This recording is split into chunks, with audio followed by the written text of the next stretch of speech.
Hi, I'm Malaz, and welcome back to another episode of Unmute.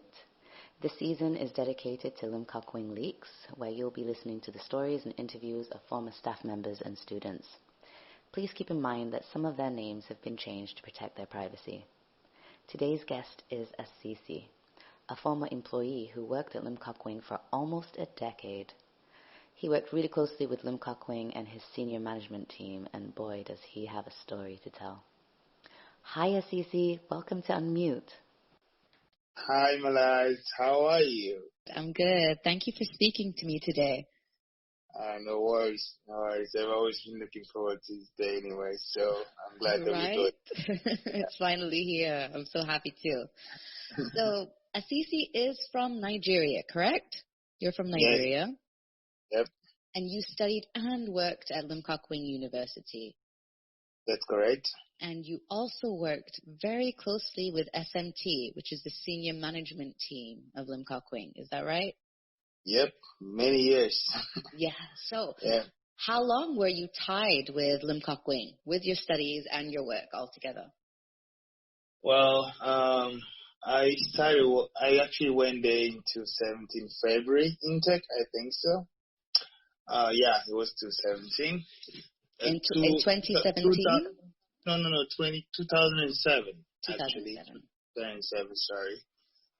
So we were very few Africans back then, so there were not that much Africans in school. Mm-hmm. We were like very few of us.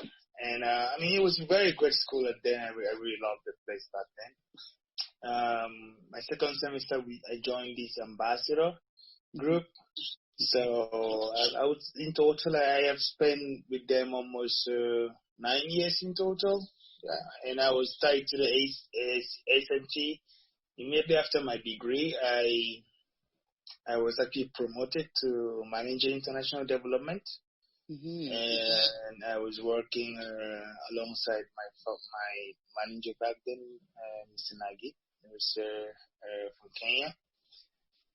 We did a lot of projects, and at some point everybody left, and I was the only one handling the entire team. Yeah. So you witnessed their expansion into Africa, into different countries in Africa. Yep. I have played a huge role in that as well. You played a huge. How did you play a huge role? What do you mean by that? Well, but by the time we were going to go to Africa, we're always being bumped on a lot of research that we have to do, for country himself, what is the country good at, what kind of programs do they demand for, what are the areas that we should focus on. So you did market research? Yes, a lot. Mm-hmm. And I still remember actually how we got that deal was during what we call the LID convention, the Langkawi something convention. It was it was a business summit between Malaysia and African countries, proposing to African countries have campus of Limkokwing in their country in terms of transformation, job creations, and yeah. So you were kind of very involved in. Okay, obviously business development, but with a bunch of African nations, and kind of proposing for them to invest in opening up Limkokwing campus in their country, and giving them, these are the benefits of this if you do sign with us. So kind of like lobbying that in a way. Yeah, that was the proposal basically, and it's still happening to today. Those proposals seem picked up to today. It's still happening today, so yeah. Yeah. Okay. So I want to go into the work culture at Limkokwing University. Can you just summarize to our listeners out there what it was like? Because I've tried my best to summarize it or to give people an idea with the leaks and the recordings that people have sent me that I've been posting on Twitter, and the stories that people have sent me, but I don't think people really get what the culture is like. Can you just give us a quick brief? The work culture there was was not very friendly, and it was constantly, of course, what they're very good at was more of abusing you, I would say. Mm-hmm. The culture there was very toxic. You're always being abused. You're always being called names. You're never told you are good enough, and it was kind of always putting people down and making you feel like you're not good at what you do. So you don't really see what you do. Even though you do good, you always think that you're not doing enough. You don't see it until you leave there. When you leave Limkokwing, you realize that, oh, wow, the work culture I had there was insane. But Mm-hmm. we don't really understand that he was taking the most important thing out of us, which was our time. We were working from Monday to Sunday. We were working from 1st January to 31st December. Yeah. We can take leave. We can go on medical leave. Even if we are sick, we have to come to work. That's the thing. I want to touch on that. Sorry to cut you off. Let's talk about the medical leave. True. Many of us, we worked there straight out of university, so it was our first job. And this was, the worst introduction to work life ever. It's like the worst introduction that you could give a fresh graduate. But there were some crazy rules, and one of them being that if you are sick, even if you have a medical certificate, you have to come to work, because as what Limkokwing would say, and his daughter, Tiffany, and other members of SMT, which I'm sure they learned from Limkokwing, is that doctors cannot give you leave. They cannot grant you leave. Doctors can only advise, and your employer is the one that grants you leave. So they can advise you to say, take some time off, but they do not give you permission, which I'm sure that, doctors do have that power to tell you, you have to rest. If you don't rest, you'll die. You have to get surgery. If you don't get surgery, you'll die. They kind of do have that agency, but it was completely taken away from us at Limkokwing. So could you just help me explain to everybody what it's like when you're sick and working for Limkokwing? When you're sick and working for Limkokwing, you have no choice. You have to get to work. And if you dare, refuse to go to work and honor your doctor's advice, you can be fired. I've seen many people fired because of that, because they took leave because the doctor advised them not to go to work. I've also seen many of my colleagues, even I myself have gone to work with sickness because I cannot, because I was afraid of being fired of jobs several times in my entire time of working there. And like you said, he clearly says you don't have the authority of the doctor to go on leave. He is the only person that can grant you leave. But this did not apply to everyone, Laz. This was not applied to everyone.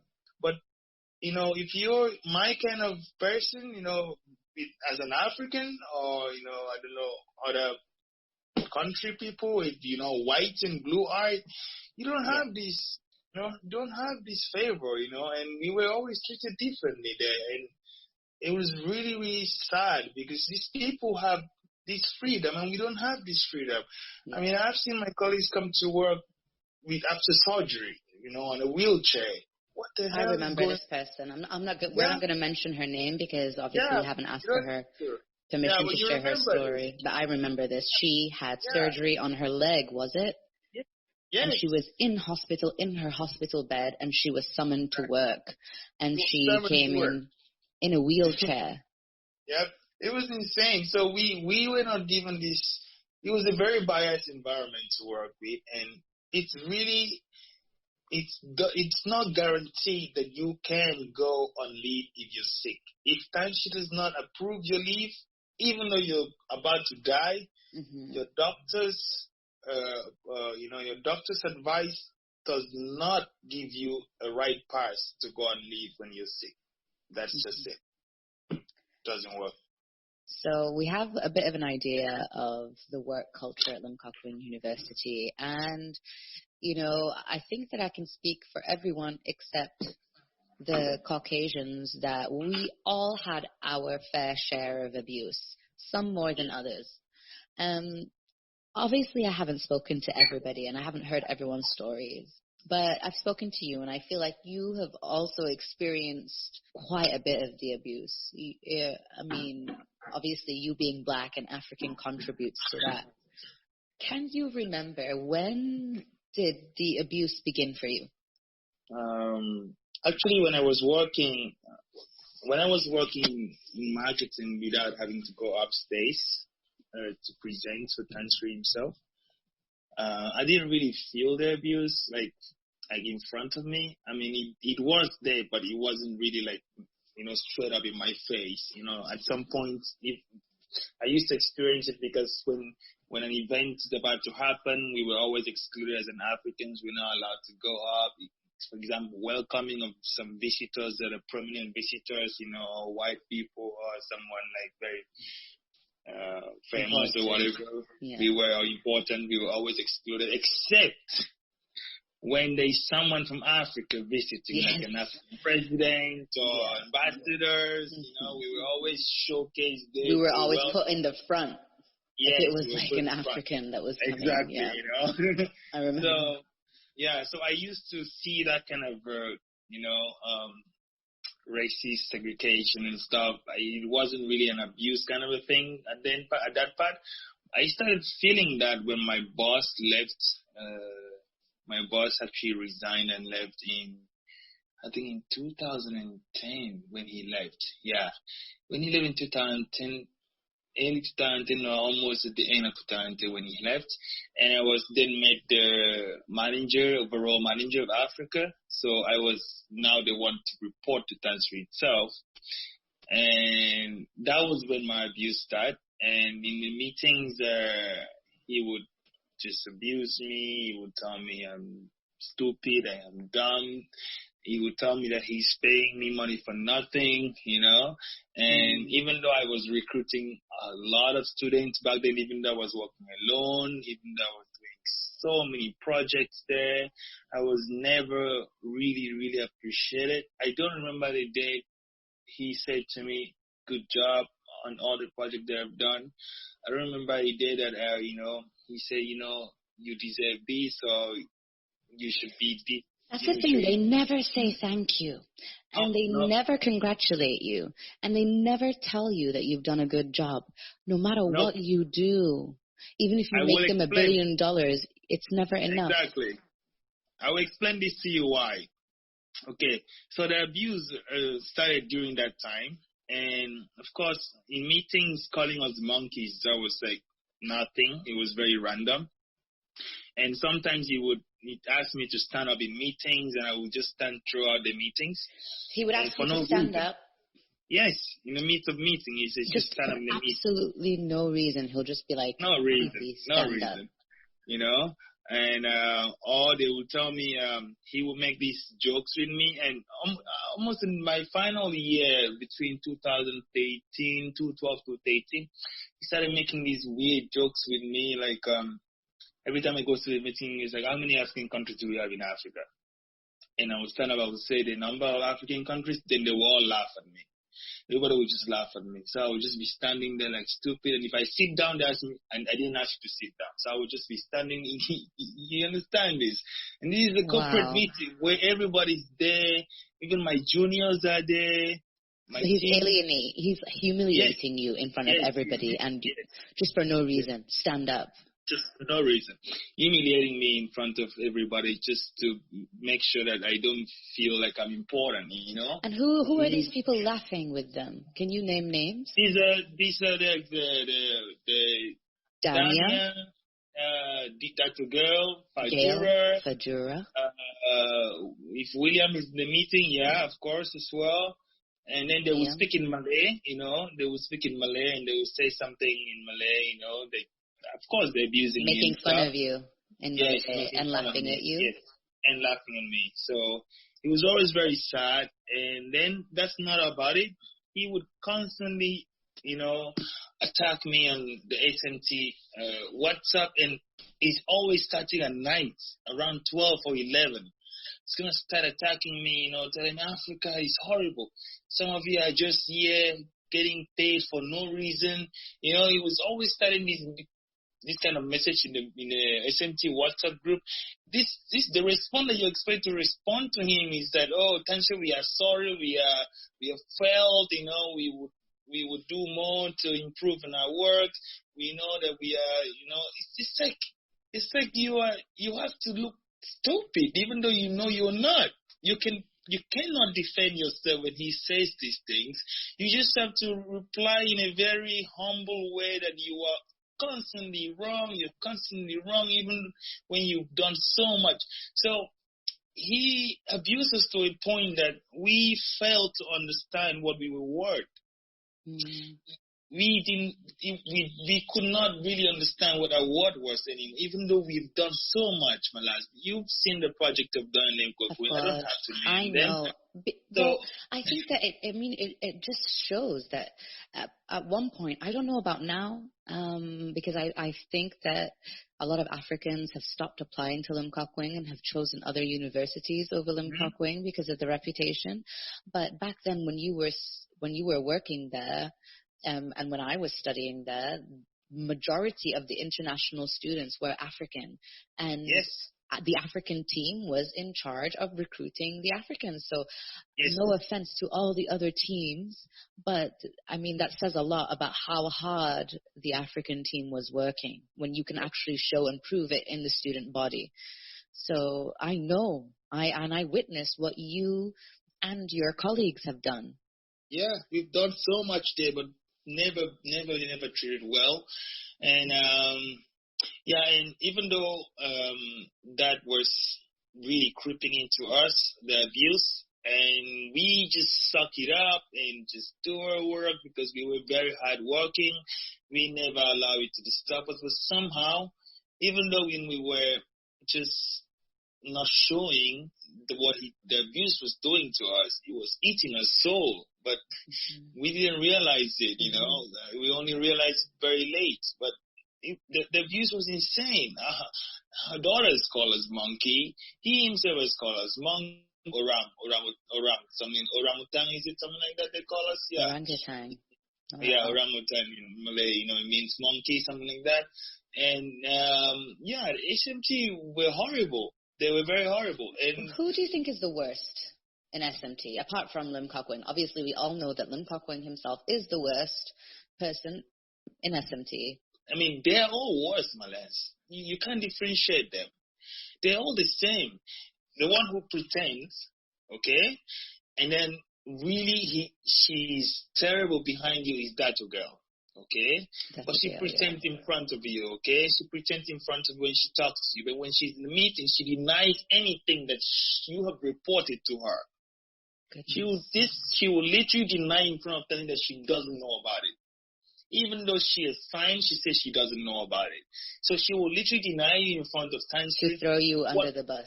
Yes, to throw you under the bus. Then you have this one, that Dania, who just constantly throws you into the fire, in front of Tansri, just constantly abusing you, because that was the way she shows Tansri that she's superior, she's strong, and Tansri sometimes will send a message to her during the meeting and said, abuse this person, fuck him up or something like that. Yeah. And he does that, He actually told me to do that one time. Yes, he sent message to someone. Yeah, there was a time where, remember when we were doing the Hits FM show, and we had some payment issues, was it Dato Burhan or Dato? I'm not sure, but he was he had a high position in Astro. So it was a Dato that had a high position in Astro, and some of the DJs and some of the corporate staff. And we had, some disagreements, Limkokwing and Astro, we had some disagreements. And before we all sat in the meeting, Limkokwing specifically told me to hantam. I don't know what language that is. I don't know if it's Malay or Chinese, but basically to give it to them. You better hantam them in front of everyone. Diss them, talk down to them. And for me, I don't know. I was raised differently. I cannot speak to my elders in the way that they can speak to older people. There is no way that I can speak to somebody the same age as my mom and dad in the way that they speak to people. So obviously I couldn't do it. Yeah, he does that.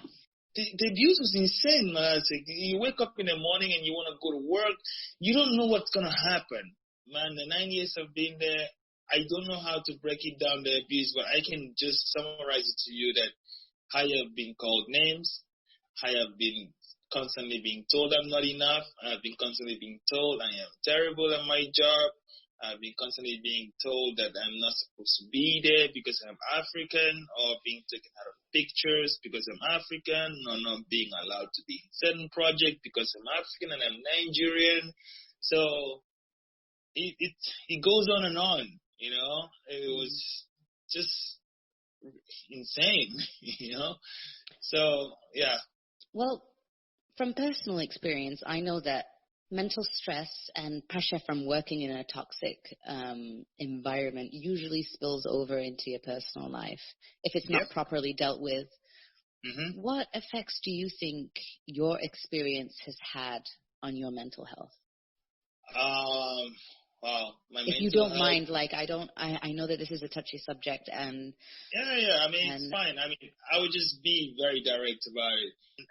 I got ulcer from there because of that. I wasn't eating properly, and I was always constantly being stressed. So that gives me that disease, which I'm still suffering to today. And I am constantly being like worried, even in my work now, like what's going to happen. I mean, when I left there, I was always nervous, what's going to happen. I'm very nervous, with work. I'm this kind of a person that I get nervous when I'm being given something to do, because I still feel sometimes, maybe my boss won't like it, but, I don't realize that I'm not in that position anymore. Even though I am somewhere now that I'm supposed to like really enjoy my job, I am constantly being panicking. I panic every time. Every time I panic, it's really insane. Why do you think that you panic? Because my self-esteem was killed. He killed my self-esteem. He killed me being able to, appreciate who I am and what I've done. I can never tell that I've done something good. It's really hard for me to see myself like, oh, really, I've done a good job. Oh, wow. It's so hard for me to appreciate myself sometimes. Almost a decade, I was constantly being told that I'm not enough, of constantly being abused, So it has really affected my life a lot, and I am just thanking God I'm getting out of it slowly, I'm becoming very vocal and, appreciating myself a lot, and we become a tool for him, bricklays tool that have no life. We have to work for him for the rest of our life. It was slavery. It really was slavery. Yes, even though we were getting paid, not what we were. We were not paid what we were worth. Yeah. We were not paid what we were worth. And that is the reason. That is the reason why he was constantly abusing us, Malas. It was for us not to realize who we are. Okay? Because when someone constantly tell you that you're not good enough, at some point you believe it. Mm-hmm. So we believed it. So he didn't want us to realize our worth. Yes. To keep us where he wanted us. That's what he does to people. You don't see it. We just strive. We didn't really know who we are anymore. All we just wanted was just appreciation. And we could not get that. And that was what he used to control us. He knew it. He knows it. He knows. Yes. He is an old man. He's been around long enough to know what works and what doesn't. And he's tested it on everyone. He's tested these tactics on everyone. Mm-hmm. And it works. And the hardest workers and the people that work the most, that bring the most to the university, are the ones that are treated the worst. Exactly. I wanted to talk about something that you mentioned. I think it's important to highlight the contract terms that non-Malaysians staff were tied to. So for us, or for the foreigners who are not white, I really have to highlight that, who are not white, are usually bound to the university. So they'll give you like a scholarship, but you have to work for the university for a minimum of 5 years upon completion of your degree. And if you want to resign, you have to give at least 6 months notice, and then of course you have to pay like a 50K penalty, a breach of contract. But if you resign, you have to give 6 months notice.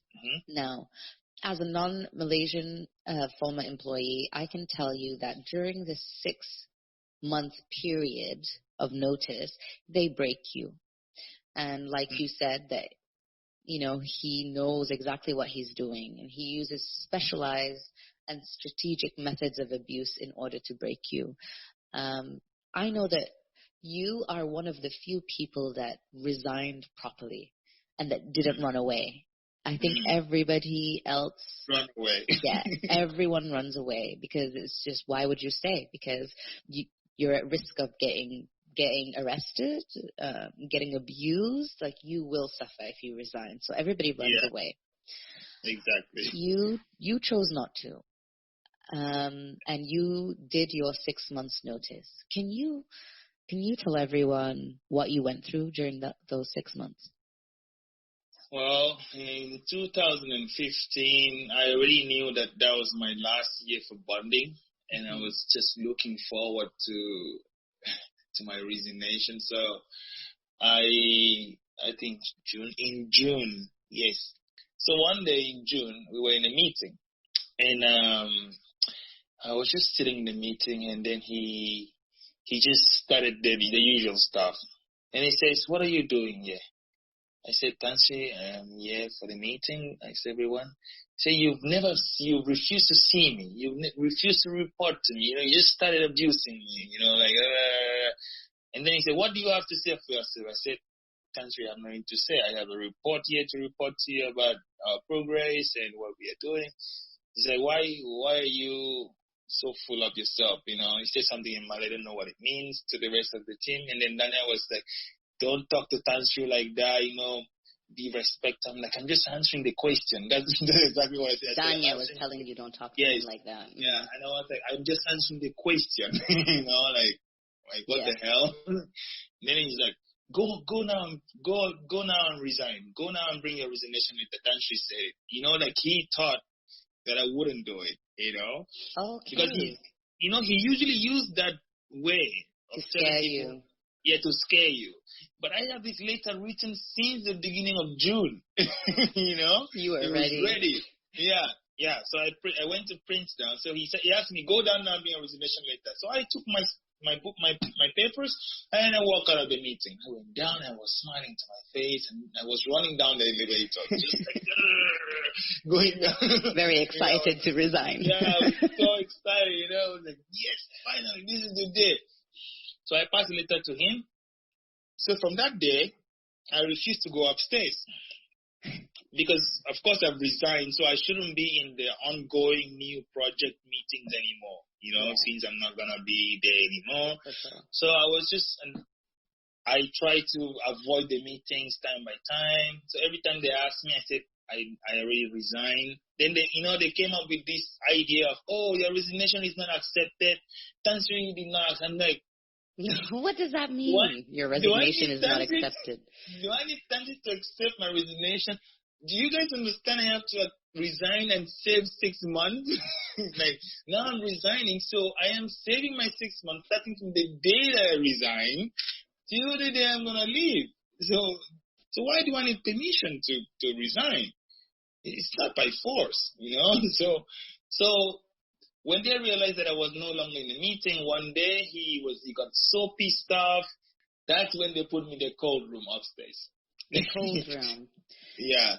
So, okay, so you resigned, and 3 months into your 6 months notice, yes, they I was still sitting downstairs. You were, okay, so 3 months into your 6 months notice, you were sitting down at marketing. Yes. And then they stopped you from going down to marketing and forced you to sit upstairs in the corporate office next to Limkokwing himself. Next to Dr. William, but this happened that day after he was pissed off of me not attending the meeting and stuff. So from the next day, I was sitting upstairs in this cold room. Yeah. Next to Dr. Williams' office. Yeah, next to Dr. Williams, but still in the corporate office anyway, still there. So what is this cold room? What does that mean? This cold room is, it's this place where, you know how Malaysia is hot, right? Malaysia is hot. We all know that. Really, really hot. So in this cold room, there's 2 aircon in this cold room. 2 aircon? Or 1? There's one big aircon, okay? Really huge. The big industry one. Mm-hmm. Yeah, in the big industry one. And this aircon just have a switch where you can turn on and turn off. There's no remote.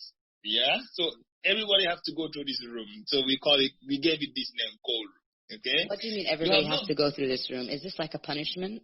When you're punished, you have to sit in the cold room. Yeah, people who resign are usually put in this room. We have seen people in that room, back in the days, but I didn't know why, So this room, you have 2 choices. You can either off the aircon and sit inside, with the heat. Or you can turn the aircon on and freeze to death, This was the cold room. Yes. And there's no remote for you to reduce the aircon. You just sit there and you are totally disconnected from your colleagues. Like you are treated as if you're a criminal, What do you mean you're totally disconnected? No one is allowed to talk to you. Nobody. Oh, wow, okay. Yes, so you're not allowed to talk to anyone. Yes, you're not allowed to interact with anyone, and they're not allowed to interact or talk to you. Exactly. Nobody except the SMT comes and talk to you. Someone from SMT alone comes to talk to you. But none of your colleagues can talk to you. It's like you're in a jail and people just walk past you. The people you used to work with don't even say hi to you. You're totally being treated as it's a really, like a black sheep or something. So I was sitting there, I'm like, is this a place I gave my 9 years to? And that's when the mental torture starts, They want to break you to the lowest point to make you feel bad. Because, when your colleague sees you like that, you used to be their senior, you were a leader, you were a manager. And then suddenly you are being abused to a very lowest point, You feel bad, and then you go beg Tansri, I'm so sorry, Tansri, because people cannot take it. You get what I mean? People cannot take breakdown because of the way they're treated. You feel bad. Yeah. And then I have these people who come to tell me, why are you not saying sorry to the big man? Just say sorry. You look at you. You're more senior in this place. They always send several people to come talk to me. Today is Joanna. Tomorrow is that girl. They want you to apologize to him. Yeah, they want me to apologize. I said, no, I'm not apologizing. I'm Good for you. Here. It was insane, man. It's not easy. It wasn't easy, man. But I pulled through. And then you know what they did? 2 months to my last day, Harry came to me and said, oh, Tansri wants you to submit your resignation now. I said to him, dude, why? I submitted my resignation to you 4 months ago. And I've saved 4 months already. You want a new one? I will give you a new one, but I will give back the date. I will backdate it back to the same date that I gave it to you. They were trying to play games so you would start another 6 months and work for them 6 more months. Yes. So they were trying to play this game with me, and I was so adamant. I said, no, I'm not doing it. Ari left the first day. I think he reported to SMT. And he came to me and said, no, they want a new one with a new date. I gave it every time I print to him, I backdate the date. Well done. He said to me, send me the soft copy. I said, no, I am not sending you the soft copy. Wow, they wanted to do it themselves. Yeah, they wanted to do it themselves. Can you believe it? I said, no, I'm not sending you the soft copy. This is my resignation later. I am to give it to you, not to you to print for me. I will always backdate it. If you want me to give you 10 times, I will give you 10 times. And I will always backdate it, Ari. Believe me, don't play these games with me, I told him. He said, okay, never mind. He left. After that day, actually I was supposed to stay till the end of December, right? To finish the 6 months completely. So this happened on the 14th of December, if I'm not mistakenly. So on the 15th, I was sitting upstairs there, and on the 15th, Harry came to me like, Tansi would like you to do your handover today. I said, really? And I brought my handover in 3 cartons, I think I brought. 3 cartons of files I brought. And I was just reading to him document by document, and at some point he was like, it's enough. And I signed your letter for you. Amazing. Yeah. Because it would be too much work for them to go through all your files. Exactly. You know, the next thing I was doing was, I went to, so the next day was me doing my exit, you know, doing my exit, signature, and that was it. It was a very horrible 6 months, stunning. Like, I felt so terrible. I felt so abandoned. I felt so sad. I was always sad. Always. When you remember how many things you've done there, how many projects you've done there, how you used to work with your colleagues, and suddenly you don't exist at all. Like, you disappear. Like, nobody recognizes you, Malas. It's crazy. You know, you're there, but you're not there. Like, I don't know if you understand this feeling. Like, it brings you down to a point where, in fact, if you're not very strong, man, you can do very bad things to yourself. It's really, really bad. It's a really terrible feeling. No, not everybody can handle it. It's not easy. Not everybody can handle it. You know, this trace was insane. Nothing is as worse as being belittled in your workplace. Nothing is as worse as that. Nothing is as worse as being looked down by the people you call colleagues. And it's not their intention to do that. It's because they cannot see you the same anymore because of what they've been telling people about you. They've spoiled their mind about you. You know, they tell them certain things about you that you don't even know because nobody talks to you about it because nobody's allowed to get in conversation with you. So every day you're just looking at people, and you know what it means to just go to work for 6 months and sit down in one place? It's mental torture. Yeah, and not interact with anybody and not talk to anybody. You don't interact with everybody. And no one's allowed to interact with you. Exactly. And you're not allowed to skip work. You're isolated pretty much. You're isolated, and it's kind of like solitary confinement in a way. Yes, exactly. That's what it is. That's what it is. It's insane. It was insane. It was the worst 6 months of my life ever. I don't know, I don't wish anybody to go through that in their entire life. It's really inhuman to people. It was insane. Is there anything that you would like to say to any of the employees or any of the people that are still working there?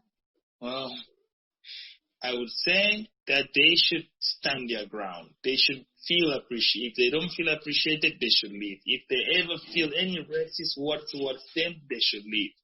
If they're not paid what they deserve, they should leave. Mm-hmm. And if they don't want to pay them, leave. It's not compulsory to work there. We did not make the decision for ourselves, but you have a choice to make the decision for yourself, especially for your mental health. Because, believe me, it really, really eat up to you at some point in your life. So, I think that's the advice I would give to people. I think that's great advice, Asisi. I think that's great advice. So I just want to say thank you so much. Thank you so much for taking the time to speak to me and for speaking about your memories, good and bad, mostly bad. I'm really sorry to bring it up, but you know, everything that you shared with us today helps us and brings us one step closer to justice, and that's all we're asking for. We just don't want racists and abusers to be in power. Yeah, it shouldn't happen. It's really sad that we had to go through that. I am just happy that I do feel good talking about it because I cannot believe I'm talking about this. You know, I carry this in my heart, you know, like it's a burden actually, you know, but talking about it also gives you a little bit of sense of peace, you know, and I'm a happy person now. Mara, now I'm very appreciative of my work. I'm very appreciative of myself. Now I love myself. Now I used to hate myself, so I love myself now a lot. I do what I want to do. Nobody can control me. Nobody can be racist towards me. It's really gives me a sense of peace for myself because I was really going through a very tough time during those days in my life. So it's a happy thing. It's not a bad thing. And I just wish that most of us who've gone through that can actually speak up because really it does help though. It really helps. It really does. If they speak out about it, it does help. That makes me so happy to hear, really. Adi. It really makes me happy to hear. Thank you so I'm much. happy you're doing this. Sorry? I'm happy. I said I'm happy we're doing this. Yeah, it's about time, right? Yep, it's about time. Thank you so much, Asisi. Thank you again. And I wish you the best of luck in everything you do from here on out. You too, Vivi. Take care of yourself. You too.